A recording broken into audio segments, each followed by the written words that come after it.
How's it going, everybody? It is Oscar season. So many good movies came out in 2017 and the nominations have been announced. Me being such a geek, I'm always like, what camera did they shoot on? So let's go look at all the nominations and see which camera shot most of the movies. Let me know what you guys predict it's gonna be. The most common answers are generally red cameras or traditional film or ARRI Alexas or something else, like an iPhone or something. It can happen.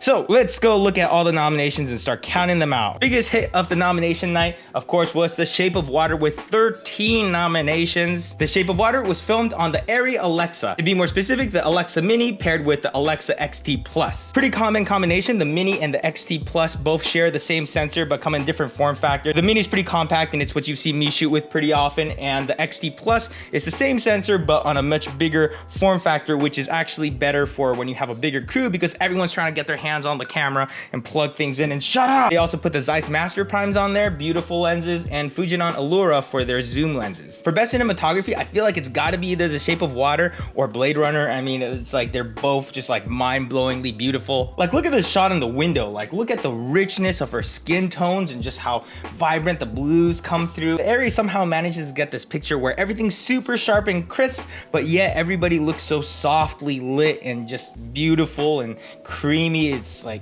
ugh. Next up with 8 Oscar nominations is Dunkirk. Dunkirk was shot on an IMAX film camera. Oh, that's an expensive camera to shoot a movie on, but if you're Christopher Nolan, you can pretty much do whatever you want. And I think they did a really good job utilizing this IMAX camera. I saw this one in theaters and I was like, oh my God, I feel like I'm at war right now. And of course, it's a timepiece, so it's very common to shoot on film for these because it gives you this super classic movie look. And it was shot on Panavision and Hasselblad lenses. Next up with 7 nominations was 3 Billboards. I really enjoyed this movie, actually. I had like this indie vibe, which I like a lot of indie films, and this just hit home for me. I was entertained the whole time. It was well made, it was fun, and I'm stoked it got 7 nominations, and it was shot on the ARRI Alexa XT Plus with Panavision lenses. Another point for the ARRI Alexa. Darkest Hour was filmed on the ARRI Alexa Mini and SXT Plus with Cooke and Ingenue lenses. These are these prime lenses that are super beautiful and soft, and the Ingenues are very popular for zoom lenses. It almost looks like film, but you could kind of tell it's shot on ARRI because it has this like smoothness to it. And Phantom Thread was shot on film, so another point for old school film,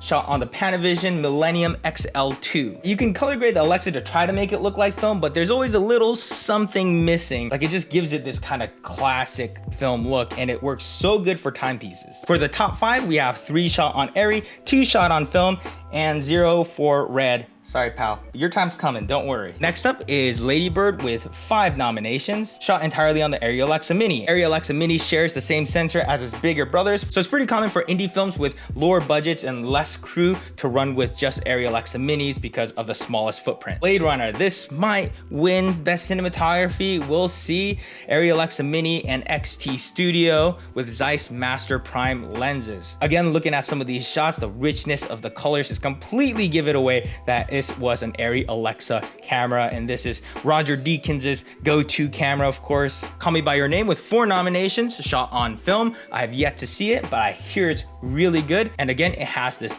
film look. Next up is Get Out. I'm pretty happy to see this genre of movies starting to make entrances into the Oscar nominations. It was entirely shot on the ARRI Alexa Mini with Ingenue Optimo lenses, which means the smallest footprint Alexa with zoom lenses the entire time, which is perfect if you're trying to move fast. And I didn't realize this movie only had a $5 million budget, which is pretty small compared to most other movies that shoot with like $100 million or $200 million. So I'm impressed at how much they did with that $5 million. And Alexa Mini with zoom lenses the whole time, that's the way to go. Star Wars The Last Jedi, shot on film, but also paired with the ARRI Alexa 65, the ARRI Alexa Mini, and the XT Plus. I get the feeling they wanted to shoot most of it on film, but they had to mix in a little bit of digital for the convenience. The Alexa 65 I've never even touched, but it's like a dream for me to shoot on one day. And they were running ARRI, Panavision, and Hasselblad lenses. Next, Baby Driver with 3 nominations for editing, sound edit, and sound mix. If you've seen the movie, you know that these are well deserved. shot on film, paired with the ARRI Alexa Mini and the XT Plus. It's pretty common for people to want to shoot film for aesthetic reasons, but then pair it with the convenience and low light capabilities of like a digital camera. But many will argue that there is no replacing film. I, Tonya, super fun movie. Again, another movie shot on film and ARRI Alexa 65. So half a point for ARRI, half a point for film. Mudbound up for 3 nominations. This is exciting. A first nomination for a female cinematographer. So awesome, good for her. Shot on the ARRI Alexa Mini with Panavision anamorphics. She wanted to actually shoot on film, but because of budgetary reasons, they had to shoot on the ARRI Alexa Mini. It's funny because like the ARRI Alexa is a super expensive camera, but in Hollywood, it's still the budget option. But she paired the Alexa Mini with Panavision anamorphic lenses. She said the cost difference was just too big and significant to justify the small difference in look. Because if she were to be shooting film, that would literally shave a couple days off their shooting schedule. So Beauty and the Beast for production design and costume. ARRI Alexa XT Plus with Leica lenses. For a lot of these fantasy films where everything's like colorful, magical, like ARRI Alexa all the way. The Post, another film shot on film with Panavision XL2. Victoria and Abdul with 2 nominations. All the UK shots shot on Red Dragon. All the India shots were shot on the ARRI Alexa. I haven't seen this movie, but if I had to guess, they were going for a certain aesthetic in UK to give it that super sharp look. And in India, they probably wanted to switch it up and make all the colors pop. But again, I haven't seen it, so I don't. All the Money in the World, nominated for an Oscar, shot on ARRI Alexa XT with Panavision lenses. The Big Sick, nominated for an Oscar, shot on the ARRI Alexa Mini with Cooke S5 lenses. The Disaster Artist, definitely a fun movie, shot on Red Weapon Dragon with Panavision and Cooke lenses. Definitely a fun movie, and I think they made a really good choice shooting red on this one because it kind of gave it that like grittier look. Fantastic Woman, nominated for Best Foreign Film, shot on ARRI Alexa XT with Cooke anamorphic lenses. The Florida Project, like I said, I love indie movies, and this one just hit right on the spot. This was shot on a couple cameras, the ARRI Alexa Mini and also the XL2 film camera, and there was a couple shots in there that was shot on the iPhone. In the movie, when it switched to the iPhone, I think it's very obvious, and I think it's intentionally done that way. If you guys have seen the movie, did you notice? And I think he also partially did that because this is from the director that shot Tangerine, which is the movie that won a lot of awards for being shot entirely on iPhone. Greatest Showman, ARRI Alexa 65 and the Alexa Mini with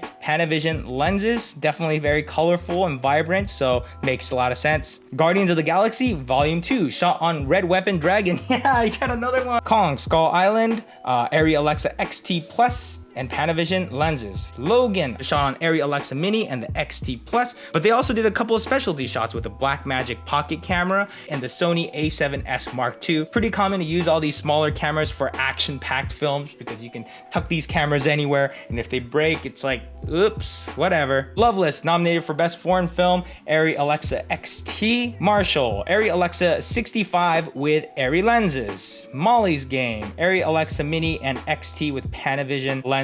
Roman J. Israel, half on ARRI Alexa, half on film. Panavision and Zeiss lenses. Square, another foreign film, shot on ARRI Alexa XT with Master Primes. Strong Island is a documentary. I wasn't able to find what most of the documentaries were filmed on, so I'm excluding them, but this one shot on the Canon C300, 5D Mark III, and C300 Mark II. I've only seen the trailer, but it looked awesome, and I gotta say, shooting on Canon Cinema Series, I feel like they're the best documentary cameras out there. They look beautiful, they're incredible in low light, they're very functional. These batteries and memory cards last forever, so you're not constantly switching out, and you have all these audio inputs. It's just super convenient. This thing kills this giant battery in like 20 minutes. War of the Planet of the Apes, shot on ARRI Alexa 65. The 65 is definitely popular for like epic grand wonder. Was shot on the Red Weapon Dragon with Panavision lenses. This one actually threw me off. I wasn't exactly sure what I was looking at when I watched this movie. Like I wasn't sure if it was the ARRI film or Red, but there you go. Another point for the Red Weapon Dragon. Good, touching, lovely movie. I recommend watching it. And just to be clear, I've excluded animated films and some foreign films and some short films just because I wasn't able to find all the information on that. But tallying all these up, we have ARRI Alexa at number 1 at 22 of the films. Next up is traditional film, still kicking and alive at 6.5. And finally, Red at 3.5. So there you go. And I think this is pretty consistent. ARRI Alexa usually dominates the Oscars. It's like a very go-to camera. It can pair well with film, and it can be graded in so many different ways. Red is the new kid on the block, but they're definitely doing so well, more for if you're going for a specific type of look. And film, like, that's just classic. It used to be that everything was shot on film, but definitely digital is completely taking over their space because of how convenient it is, because film is just so expensive. That's all I've got for you guys today. I am late for lunch. Peace. Uh-oh. Bye. Oh, dude, turn off.